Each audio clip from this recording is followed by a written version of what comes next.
Dude, that's Smylie Kaufman for 61. Wow. I'm Smylie Kaufman, and this is The Smylie Show.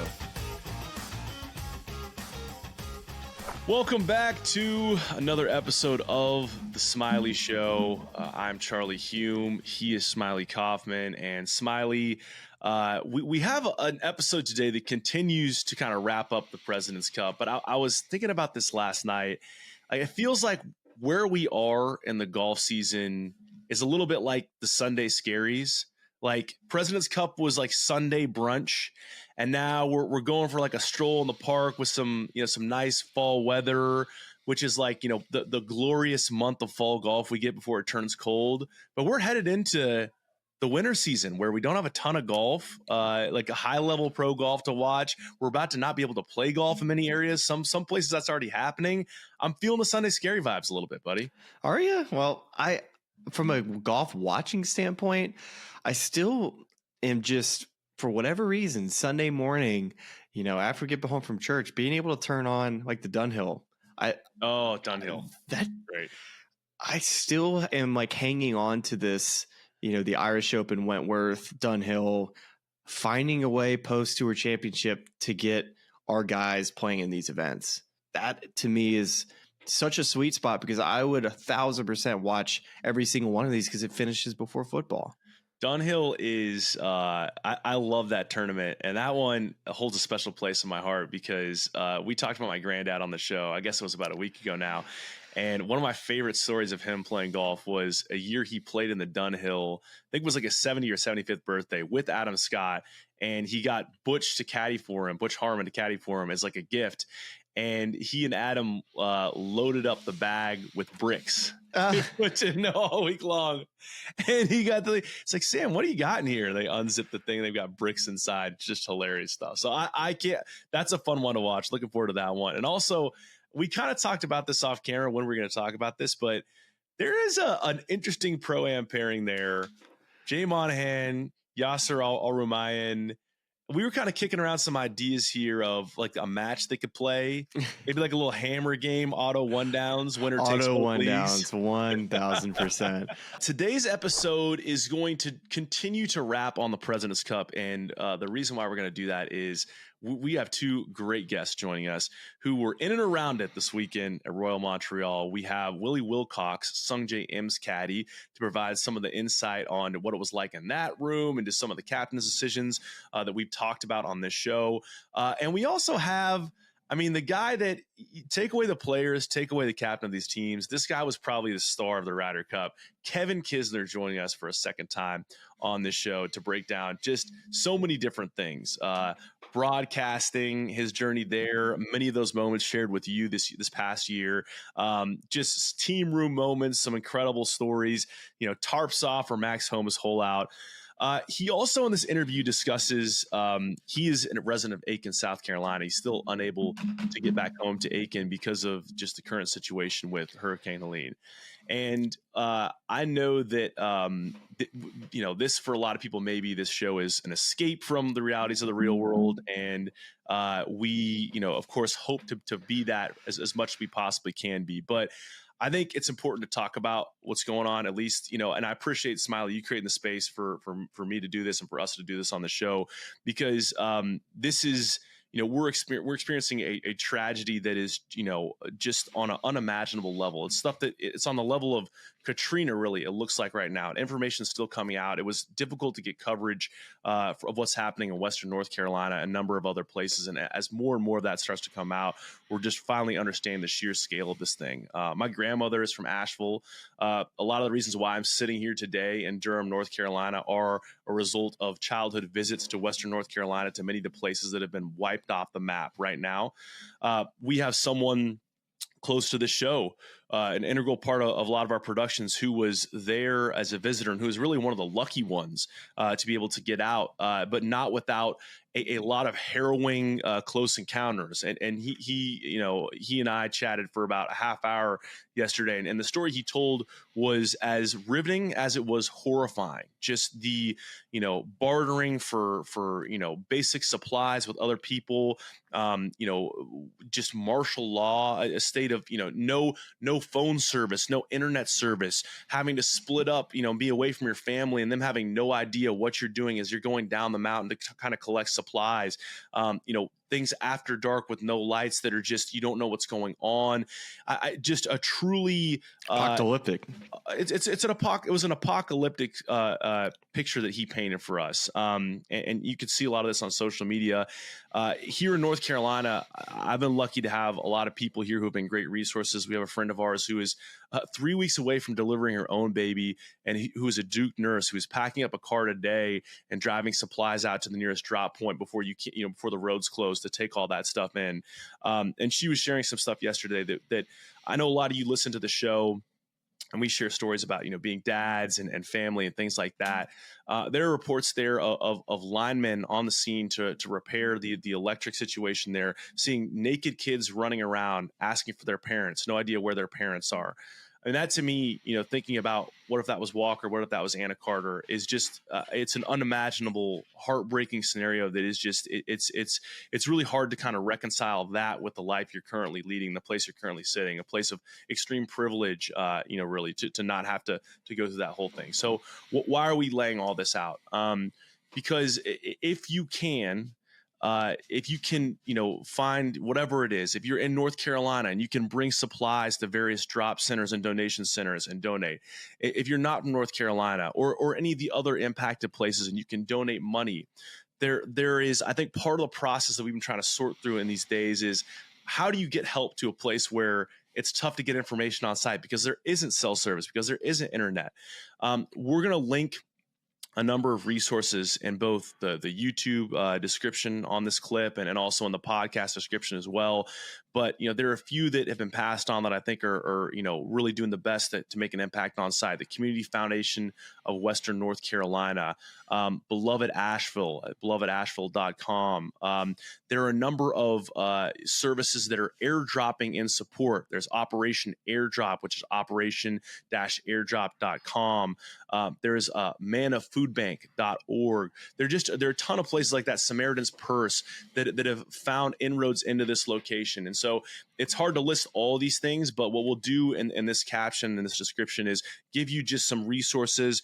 You could take the time to go parse through those, see the one that kind of tugs at your heartstrings the most, and find a way to support those local organizations who are making the greatest impact on the ground. So again, apologies for beginning this episode in a bit of a somber place, but I mean, this is what is happening right now is everybody, to the extent that you can, if you can help out, any little bit helps in resolving this really a humanitarian disaster that's happening in Western North Carolina and a number of other places right now in the southeastern United States. Yeah, very well put, Charlie. And our condolences go out, our prayers. And, for someone who's also visited to that area, it's so sad to see the images. And some of them are just so powerful and terrifying that you just can't even fathom going through it yourself. For someone who, Katrina being an LSU guy, going to New Orleans so many times and Baton Rouge, is just, you just can't really ever take your mind to what these people are going through right now. So we, again, send our love to the folks in Western North Carolina, as well as the surrounding areas, and hope that you'll also want to feel like to give back, as well as, I know Charlie and I are definitely going to find a way to make an impact here. So. Absolutely. Yeah. Check out the description of the podcast and the YouTube. And if you want to, on the YouTube, leave comments of other organizations you found that are making impact there, that are near and dear to your heart. Please do that. Like, this is a group thing. This show is a beautiful community. We've seen that manifest itself in a number of different ways. Let's find a way to come together and help out these people who are just deeply affected by this unimaginable tragedy. So we appreciate your assistance in doing that and reaching out to those people. So that we'll close that portion of the show. Understand that we continue to keep them in our thoughts and prayers, and tee up now two really kind of fun conversations with Kevin Kisner and Willy Wilcox. Decided to kind of dig into these and get a little additional recap on the President's Cup. It'll be a lot of fun to kind of put a pin in that, and then for me, kind of move into the Sunday scaries, like the Sunday stroll. There's still some fun to be had on Sunday, but golf season unfortunately heading to a close. So enjoy these conversations with Kevin Kisner and Willy Wilcox, and we'll talk to you on the other side. Anyone that's been to a sporting event, the atmosphere before a game, I think Game Time Decisions has that same exact atmosphere. This is our arena. This is what we do. There is going to be an energy to Game Time Decisions that you will feel night in and night out. The excitement you get when you lock your bets in, when you're figuring out what you want to do, we can zone in on the biggest games each night. I want this to be the place that people come to before the games start so they feel as ready as possible to lock in their cards. We are going to hit every single one of those markets that you need to know about. We're gonna go through every single thing, and I've got a great team behind me that's gonna help me get the job done. There is not gonna be a better place, I promise you, than Game Time Decisions to get that new information, react to it, and be able to then bet accordingly. We will have everything at our disposal, and we will use that to our advantage. I'm Kevin Walsh. Tune into Game Time Decisions from 6 to 8 p.m. Eastern on SportsGrid. Your gut says Miami is going to win, and you should take the over. Your gut also said your NFT selfies would only go up in value. They didn't. But your head is on SportsGrid and knows the QB is in concussion protocol. The backup has a 45 QBR against the zone coverage. The New York D has the most sacks in the league. So yeah, trust your head. It's smarter to be on SportsGrid. Sunday Night Football, not really much of a matchup here. And the Bills looked so good up until this point. And, you know, to me, it's probably like a one-off for them. The basic thing you have to do against the Ravens, force them to pass and try to use their weapons downfield, get them behind. Because if you can do that, then it takes Derrick Henry a little bit out of the game. But if you get them with momentum coming out of the gate, getting a long touchdown run on the first play. Newswire, only on SportsGrid.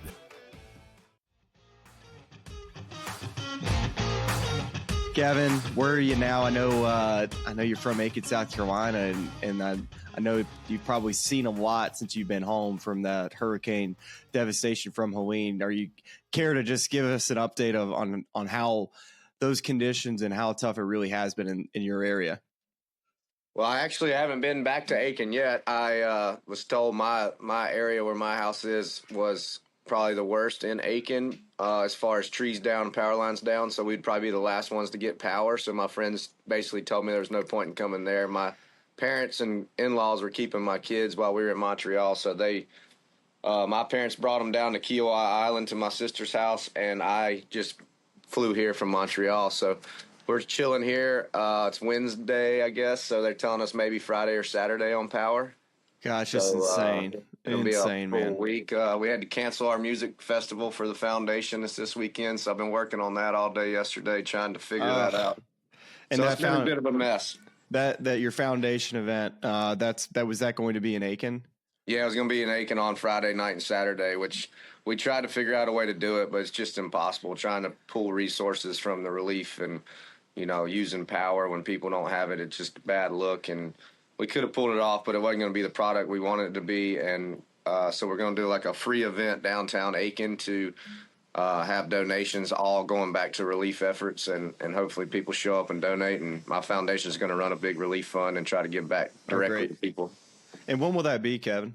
Will that still be Saturday night? So one of the guys that was going to play at my festival was JoJo Herman from Widespread Panic. So him and Sam Holt, who's Michael Hauser's guitar tech for years, are still going to come to Aiken and put on a free show just for donation relief. Wow. JoJo's donating back his fee that we paid him to come to our big festival to the relief efforts. He's just driving down from Atlanta, and we're going to put it downtown Aiken. We're going to put it for free, encouraging people to bring perishable, non-perishable items. And then my foundation set up a relief fund, and we just put it live on the website. So my foundation website, KisnerFoundation.com, my executive director is going to set up a pop-up and a direct relief fund. So people can go straight to our site, donate to the relief fund. We're going to literally hand out checks to people that request money, that have lost power, lost homes, lost whatever.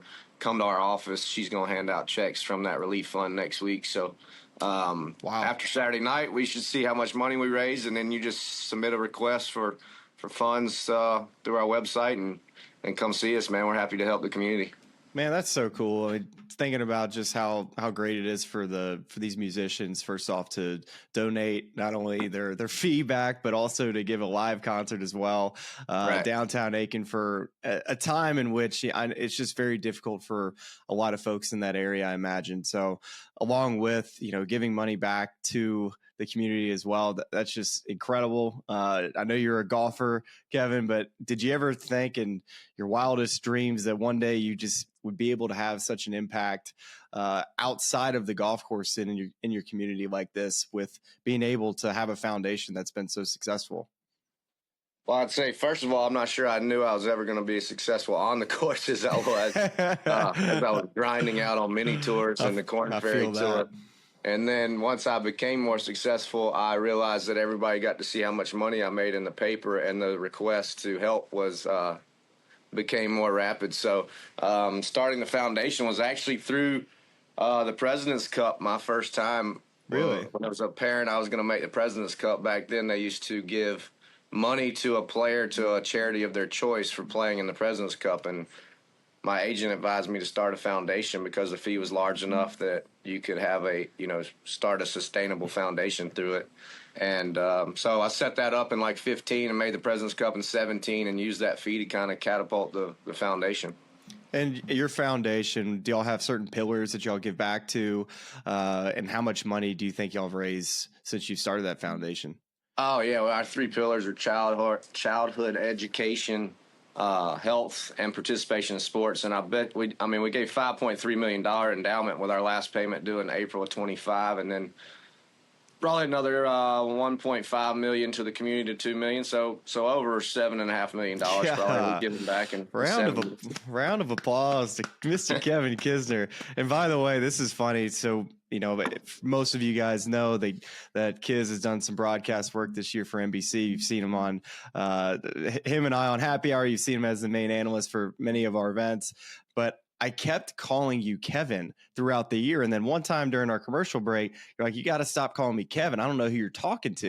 And it's just my brain. I just like try to be more punctual to the audience, because I feel like Kiz is almost like it's so slang to me that I just feel like I'm just being not my my broadcast self. So like I would catch myself saying Kevin too often. What did you call Paul Azinger? Did you call him Paul or Zinger? We call him Paul, call him Zinger every now and then. Even with him, like I would try to say Paul every now and then, because I kept on feeling like I was saying Zinger too much. Well, every time you said Kevin, I would how when you have the headset on and it's your turn to talk, you'd say Kevin and nothing in my brain would click like, hey, time to talk.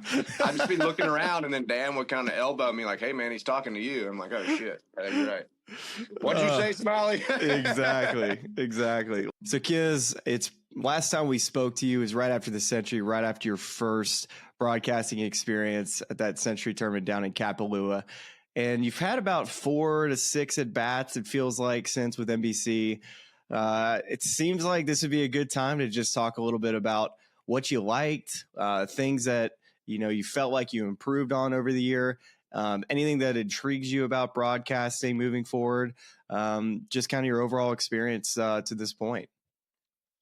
I guess from what I like is the team feel of making a production, like everybody's kind of working together to impress the viewer or create something that everybody wants to watch. I like that. I think there's plenty of room and improvement. I think we need to step outside the box a little bit to engage the viewer more, and I think we're headed that direction with things like your show on Friday and 2 different analysts, whatever it may be. I think we need to keep coming up with creative stuff to make it more entertaining. Like I felt like the last 2.5 hours of East Lake commercial free, it's just you run out of things to say watching Scotty Scheffler walk down the fairway, and how can I entertain the people that much longer? Right.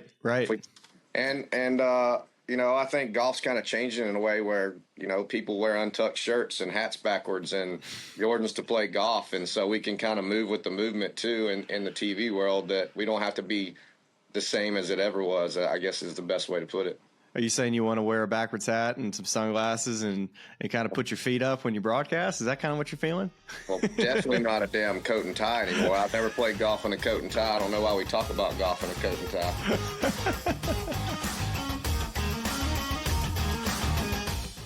Anyone that's been to a sporting event, the atmosphere before a game, I think Game Time Decisions has that same exact atmosphere. This is our arena.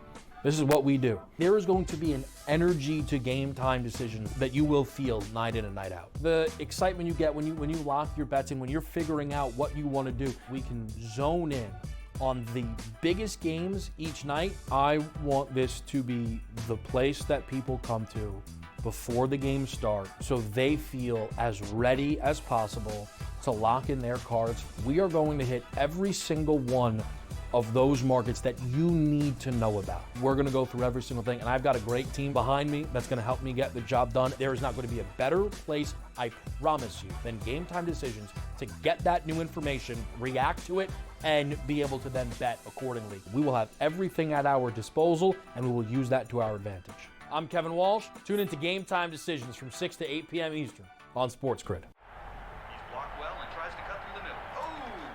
Your gut says Miami is going to win, and you should take the over. Your gut also said your NFT selfies would only go up in value. They didn't.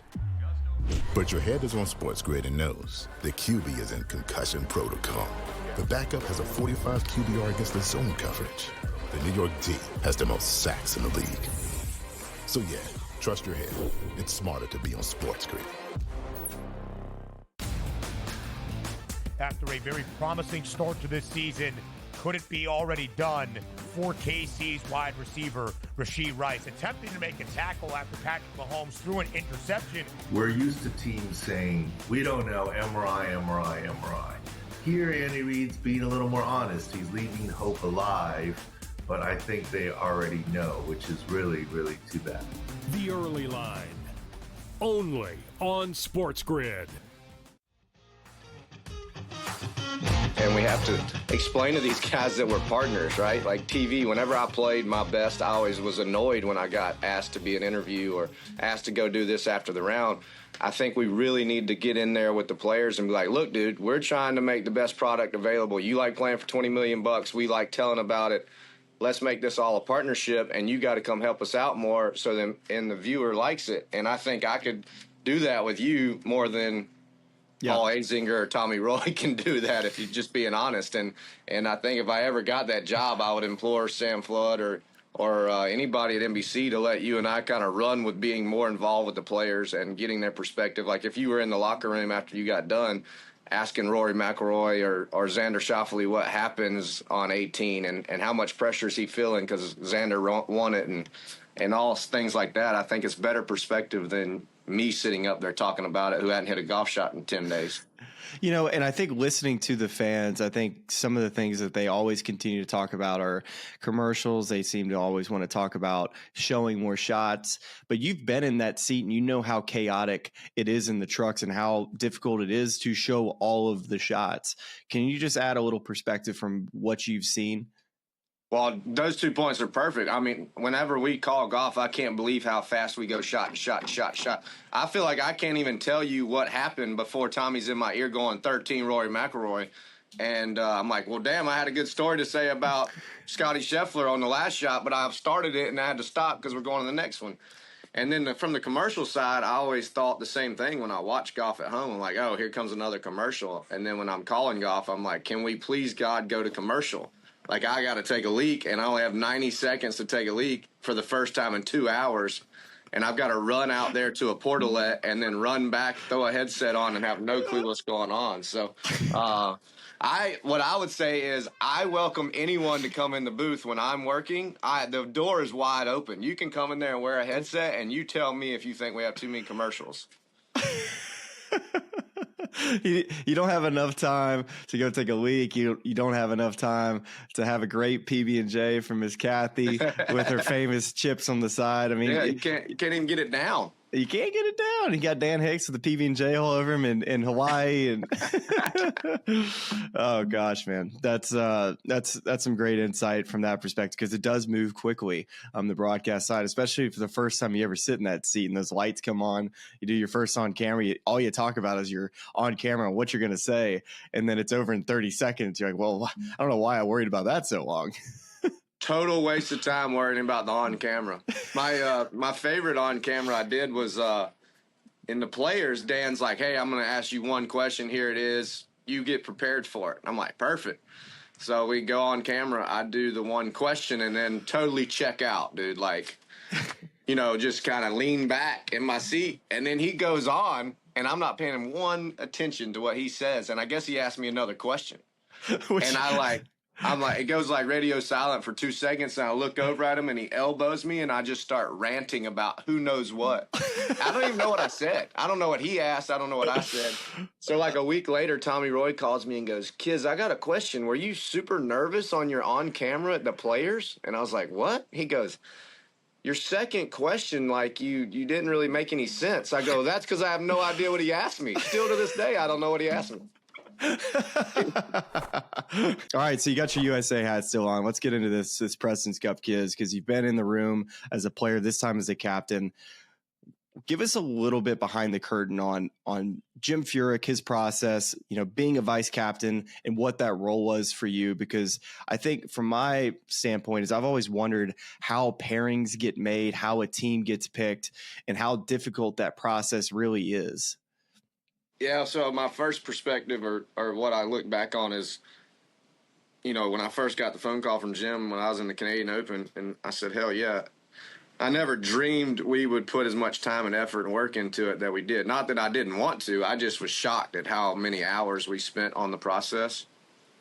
And from a second point of view, I've never dreamed I would want to be the same way, but like I was blown away how prepared Jim was from every step of the way. Obviously he's had tons of experience in captaincy, either as the head guy or assistant, but he basically told us exactly what was going to happen from the get-go 2 weeks in advance. He wanted the pairings to be set. He wanted the guys to know who they're going to play with, when they're going to go.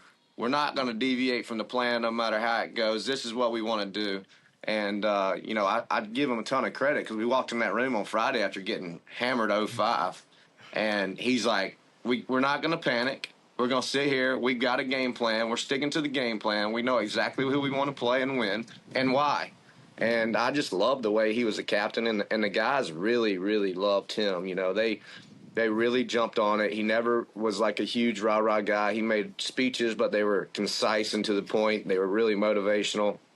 And I love being a part of it. I thought it was really cool experience. A lot of time and effort. He uses those scout guys a ton. Yeah. And they were so helpful. Like we used to call them the nerds when I played. Like, oh yeah, the nerds want me to play with Phil Mickelson again. And now I'm like, hey, what the hell do y'all send me some more info, scouts? I need some more info. And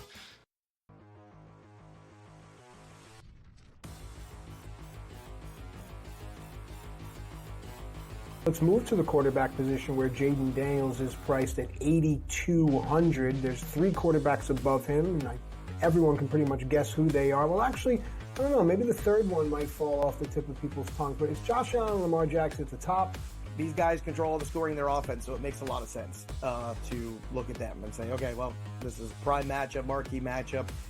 Josh Allen, especially, you can run him by himself because you just don't know where the football's going. And that's a good thing for Josh Allen. I think you've seen him play much better when he's just in control of the offense and not thinking about, I need to get the football to this person. And it seems like a different version of Josh Allen. And that MVP number has moved considerably in his favor. I want to keep pivoting down, though. Kyler Murray and Jaden Daniels are going to come back to this matchup. When you have matchups, the total is above 50. That's where you want to be investing in your quarterbacks. And Kyler Murray, Jaden Daniels, both have rushing equity, both have touchdown equity, both control all the scoring in their offense. So rather than go up to the Lamars and Josh Allens of the world, I think it's probably a smarter pivot to look downward to the Daniels, to the Murrays, and see if you can get those guys in and save yourself $1,000 and potentially spend that and spread that around the rest of your lineup. I think that's a better practice. And if you want to go even further, Justin Fields. He's a top 10 quarterback this week on Fantasy Pros for the rankings and the expert consensus ranks. At 6,800, you could pair him with Pickens, or you could put it with Najee Harris, either one of those two ways.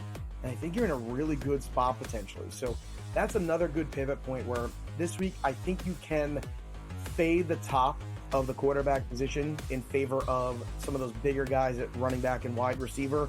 I'd rather have Chase, I'd rather have Barkley, and then make do with Daniels or Fields. I think that's a much better path to victory this week.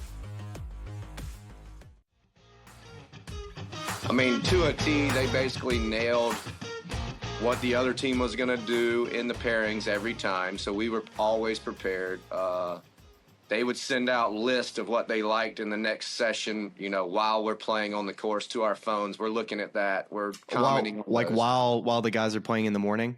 Yeah, like Saturday morning, they're like, this is what we like for Saturday afternoon, and we think they're going to come back with this, this, and this. This is where you need to go. These guys need to play last because of this. I mean, we obviously had already made our team. So the crazy thing is, like, why don't Scotty Scheffler and Xander Schauffele play on a team, right? Well, now you're putting your two best players on a team, which makes your next best team weaker. Does that make sense? Yes, 100%. So we called them 10-man groups, 8-man groups.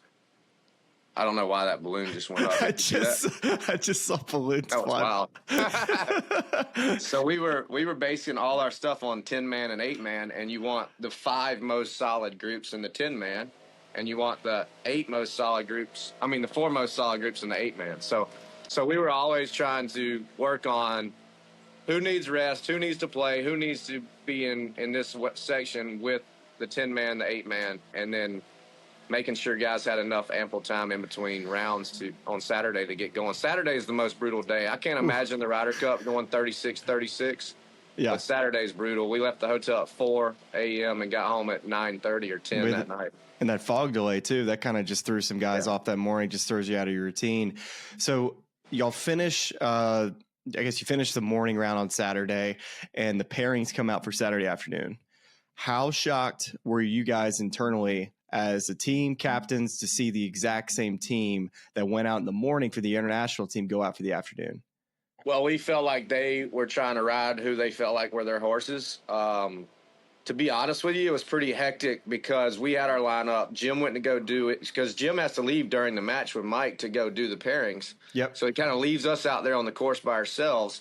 And then they tried to pull some gamesmanship where Hideki was the last guy on the course, but then they put him out first in the afternoon, so it screwed all the pairings up. The tour was scrambling. Each guy has to be allowed 30 minutes from the end of their match till they can tee off. So I felt like the tour officials kind of dropped the ball a little bit on that. I mean, not that the internationals did anything illegal, but how they spaced the tee times out. Like Max Hulme and Brian Harmon got to hit 12 balls because they basically moved them from third and moved them up based on where they were. So we get walking down the first hole, and then my match, I was with Scotty Scheffler and who was I with? No, I was with Xander and Tony that morning. They went on 16, and Jim's like, get to the first tee. Max and Brian are about to go, and they want you to go with them. So I run over there to the first tee, and Max like, I hope he doesn't miss the green. I haven't hit a chip all day because we got rushed to the first tee. So then there's like a 45-minute gap to the next group. So that's what I was about to say. Yeah. It felt like there was 3 sessions in the day.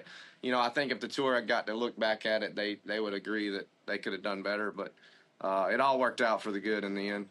Yeah, and you mentioned Max Hulme. So he, on Sunday, holed out that first shot of the day. You and I did just a quick little interview on the 11th hole. And if you watch the Solheim Cup, there was a fantastic celebration of the caddies after a hole out. They took their shirts off, and Max Hulme talked about it at the President's Cup. And you're like, hey, if you hole out at the President's Cup, I'm taking my tarps off. And we eventually got to see your shirt come off, Giz. It was just a little too late. I was kind of hoping that you would have done it on the course, maybe like on the whatever green, just in celebration that you guys won the President's Cup. But it did happen. Well, I've been the 12th man out in the singles before, and it's a lonely place when the cup's already secured because all your teammates start partying over there on 15, 16, 17, and you're like back there on 10 by yourself, and nobody's watching and nobody cares anymore. And so I left Russell Henley when he won on 16 and went straight to 10. And I was going to run out in the fairway with my shirt off and tackle Max, but I got to 10 and there was 9 people watching his group. So I was like, well, if I do it right now, nobody's going to believe that I actually did it unless Max tells everyone. So I said, I'll just wait. And then, you know, I didn't think it was right to do it on 17 when he won his match. That's kind of fair. I was like, that's a lot. So I got him up there at the media center, and I blindsided the shit out of him, so I still got him. All right, so the United States has won a million of these President's Cups. They've only lost one. So we all know how competitive it was against the international team, but the sentiment from just the golf audience, the people that want to change things, feel like the President's Cup needs a different twist to make it more competitive. From your standpoint, after being involved this year in other President's Cups, Kiz, you feel like there needs to be adjustments to the format for the President's Cup? No, I don't even see what adjustment could be made. You know, it's way closer than people think. We win by 7, but at some point on Sunday, it almost looked like we could lose the cup during the singles. So to that sentiment, I think, you know, they've kind of just got to a point where mentally they're not sure if they can win. And I think if they ever bust out and win one, they could possibly go on a run of beating us. But I just love the way that our guys keep the pedal down. You know, they don't want to be the first team to lose the streak. And, you know, it gets sketchy out there. On singles for sure, man. Yeah, especially like even after Friday, we're like, man, we were feeling so good on Thursday, and now all of a sudden we feel like we got kicked in the teeth, and we're not really sure how we're going to respond. And that's what I think fans lose that insight of how good the Americans are and how great they stepped up on Saturday, and with kind of their backs against the wall, like, holy cow, man, you had this thing a big lead, and all of a sudden it's 0-0 again, and you guys got to step up this morning at 7:02 a.m. after riding a bus for an hour at 4 a.m. Now go play good. And Sunday morning, you and I, or I should say Monday afternoon or Sunday afternoon, you and I went out with Scotty Scheffler, and we get to that first green, and you just were kind of walking up to the green. I was like, Kiz, this guy's about to hold this bunker shot. And sure enough, he flew it in the hole, and I yelled back to you, "You're not that good, Smylie." It was so great. That never happens. So there's somebody around me that I could just go and tell him, I was like, hey, this is about to happen. And luckily I had an opportunity to set the shot up to where I did say that, hey, this could happen. But no, I was like, no, Kiz, this is about to happen. He's going to make this one, Kiz. And damn if he didn't. Damn if he didn't. It was fun watching him all week. I got, for some reason, Jim wanted me with him and Russell all week, and man, we've just kind of formed a bond. I literally watched them play practice round Sunday, Monday, Tuesday, Wednesday, walked with them Thursday, Friday, and Saturday afternoon, and then basically walked with both of them Sunday. So 7 days of watching those two guys play golf. I mean, if I could pick two guys on the team that I would want to be as a pair and alternate shot at Bethpage Black, I'm picking those two. Russell hits it down the middle, Scotty hits irons, lasers, and Rex can make the putts. It's a pretty impressive lineup. Well, we've made it to the point now to where the team room, the celebration, you have any stories you want to share with us, or do you feel like it needs to stay tight inside that room? I've seen a couple of videos leak out, but that's it. One of my favorite parts of the celebration is you obviously get back to the team room at the course. Everybody's partying, raising cane, dancing, music, but then you got to pack all your stuff up, get it on a bus to get back to the hotel where the big party's going to be. But the bus ride's like a 45-minute drive, so you're kind of worried, like, man. Is there a bathroom? There's a bathroom, but you're also worried, like, the vibe's going to go down, right? We got to sit on a bus. Well, if anywhere was the biggest party, it was the bus, and it was incredible because we basically had a DJ at the front of the bus. We're playing music full blast. We got police escorts. And at the very end, we let Jim, everybody gets to pick a song, right? And then you get up and sing it. At the end, Jim Furyk picks "Lose Yourself" by Eminem, puts his hood up and dances freestyle down the aisle and high-fives every person on the bus as we pull into the hotel. So that is epic. That is epic. To the bus ride. That, I think nothing else needs to be said. That is exactly the way we need to end this interview. "Lose Yourself" by Jim Furyk. Boy, do I need to see that music video with the hood up from Jim. But man, God, Kiz, that seemed like that was a great experience, man. And I'm happy for you. I know that's a Probably one of those things you never dreamt of being a vice captain or involved with these things. But I imagine once you do it once, it's probably got it on your mind moving forward on wanting to do it again. I hope I never miss another one. It sure was fun. I love those team events. Obviously I want to play on them, but if I don't get the opportunity to play, I hope whoever the next captain is looks my way. It sure is fun. It's a lot of work, but damn, I'll do it again anytime. All right, kids, where are we watching you on the golf course next? Utah next week, baby. All right. Utah, where else we playing? Utah, Vegas, Mexico, Bermuda, Sea Island, all 5. All right, let's go get us a dub this fall. Why don't we? Might as well, buddy. I appreciate you having me. All right, kids. See you, buddy. Thanks. All right, man. Right here with you on Pro Football Today on SportsGrid. Odds in motion, trying to see what lines have moved throughout the week. Never felt more comfortable in this set than I do for this year. I am ready. I'm just getting angry. The hot takes are going to be here all long, people. What in the world is going on in Miami, Dom? It's not particularly anything to shy away from just because many people are on top of it. Hot take! I think this line is asking you once again to take New Orleans. Pro Football Today, only on SportsGrid. Simply put, the only way to bet this is over/under win total. I love Tyronn Lue. I think he's one of the 5 best coaches in the league. But my dear friend George Sorless told us to me a long time ago, you can't win if you don't got the talent. Unfortunately, I don't think the Clippers have the talent to match up. Betting above the rim, only on SportsGrid. The Bostonian versus the book. Would it make you feel better as a bettor or as a sports fan if they said after the game we were trying to cover the spread? Oh, God. To say it out loud? Oh, my God, no. So what, no to say it out loud? Oh, my God. You can't say that out loud. No, you can't do that. Okay, so what is the big deal either way? Oh, play the game the right way. The Bostonian versus the book. Sunday Night Football, not really much of a matchup here. And the Bills looked so good up until this point. And, to me, it's probably like a one-off for them. The basic thing you have to do against the Ravens, force them to pass and try to use their weapons downfield, get them behind. Because if you can do that, then it takes Derrick Henry a little bit out of the game. But if you get them with momentum coming out of the gate, getting a long touchdown run on the first play. Newswire, only on SportsGrid. I knew him as Will as a kid. Played golf with my granddad at UAB. I've known this guy for a very long time, especially his mom, Kim Wilcox, who used to take my scoring at the BGA way back in the day, Willie. So you and I, we kind of go way back, right?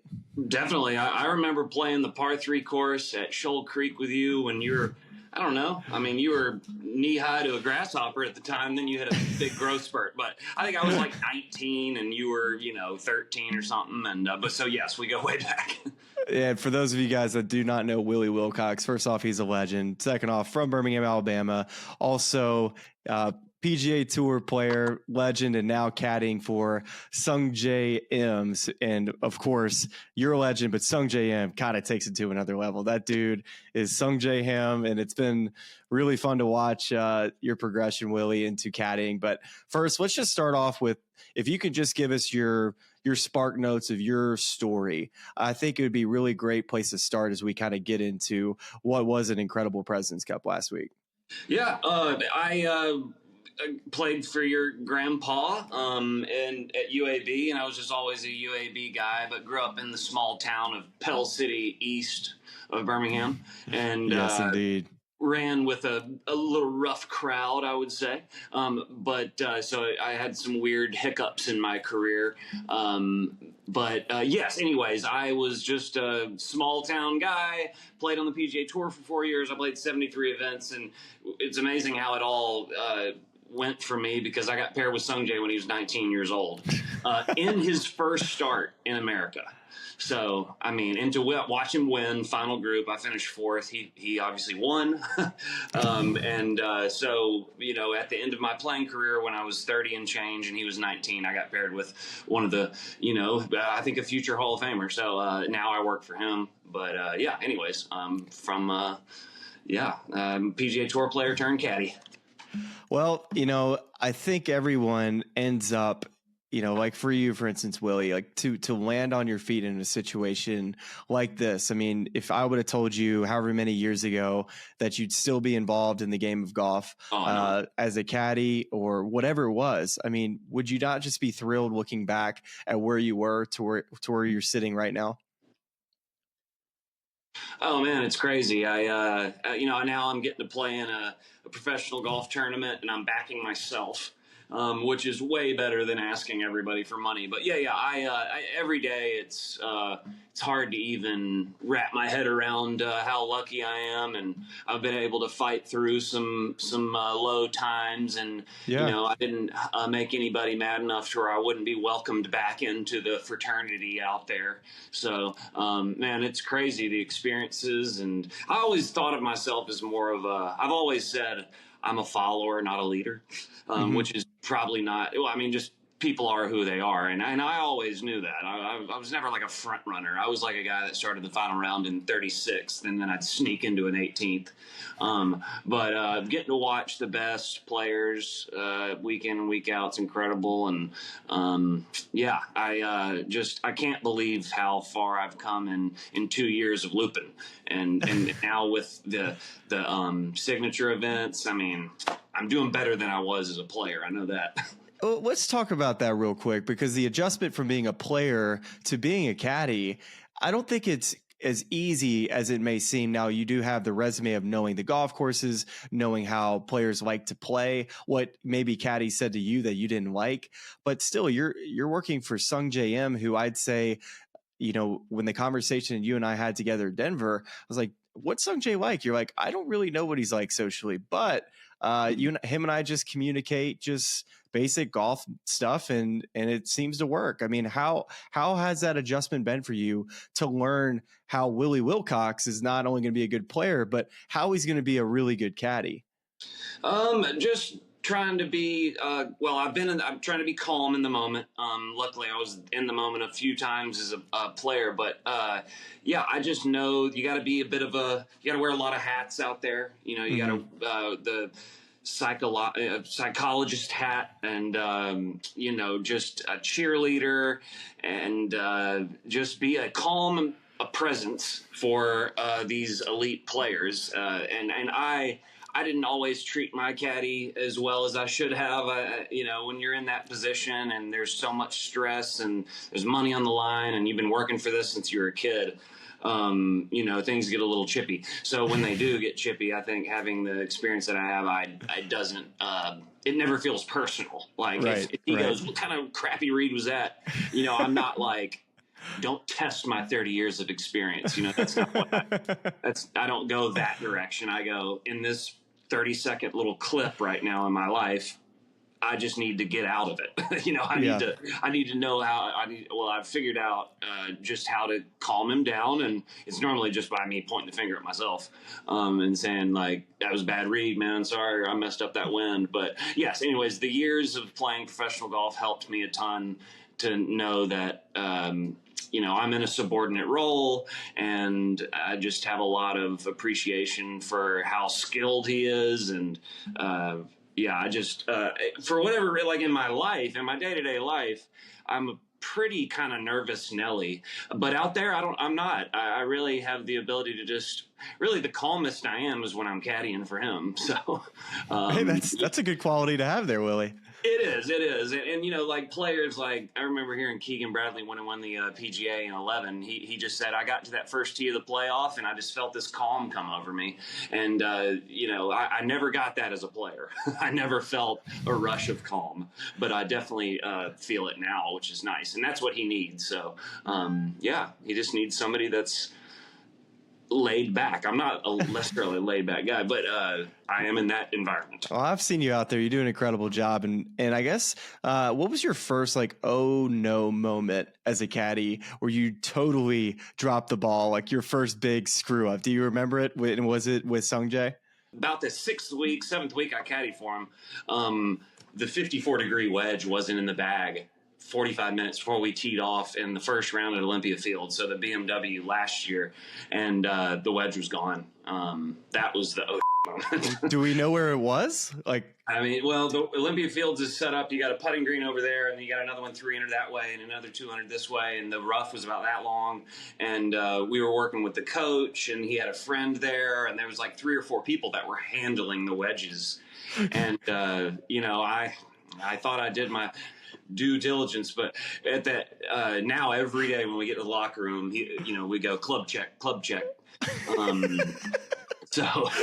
Yeah, it's anyways, yeah, that was horrific. I ran into the clubhouse. I got one built up, and I came back out, and I just honestly thought I was going to get fired. I didn't know what was going to happen, and then he could tell how stressed I was and upset I was, and then he just looked at me and he said, "Willie, calm down. Long course. I won't need 54." I was just like, anyone that's been to a sporting event, the atmosphere before a game, I think Game Time Decisions has that same exact atmosphere.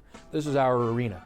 This is what we do. There is going to be an energy to Game Time Decisions that you will feel night in and night out. The excitement you get when you lock your bets in, when you're figuring out what you want to do, we can zone in on the biggest games each night. I want this to be the place that people come to before the games start so they feel as ready as possible to lock in their cards. We are going to hit every single one of those markets that you need to know about. We're going to go through every single thing, and I've got a great team behind me that's going to help me get the job done. There is not going to be a better place, I promise you, than Game Time Decisions to get that new information, react to it, and be able to then bet accordingly. We will have everything at our disposal, and we will use that to our advantage. I'm Kevin Walsh. Tune into Game Time Decisions from 6 to 8 p.m. Eastern on SportsGrid.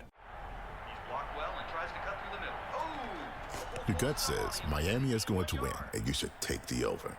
Your gut also said your NFT selfies would only go up in value. They didn't. But your head is on SportsGrid and knows the QB is in concussion protocol. The backup has a 45 QBR against the zone coverage. The New York D has the most sacks in the league. So yeah, trust your head. It's smarter to be on SportsGrid.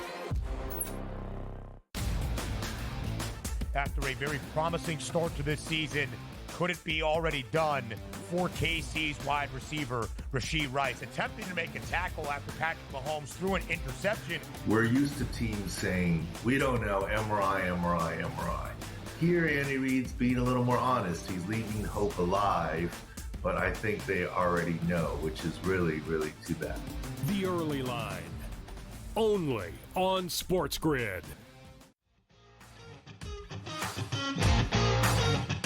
Well, all right, so let's get into the President's Cup, right? So, we just talked about, like, you've seen some highs and you've seen some lows in your professional career. Making an ace at the Players' Championship at 17 is still legendary. If you haven't seen that video, please go and check it out.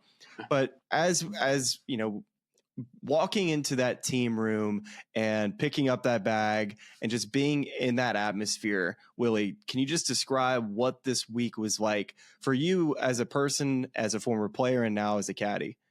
Yeah, it was amazing because it felt like what I would assume a rugby or soccer environment would be, because I was one of 3. It was me, Paul Tesori, and Brandon Parsons. Yeah. So we were the lone Americans in there. So you really felt like you were South African or Australian, and the way they were incorporating the names of the players, Sungjae, Bloody Sungjae.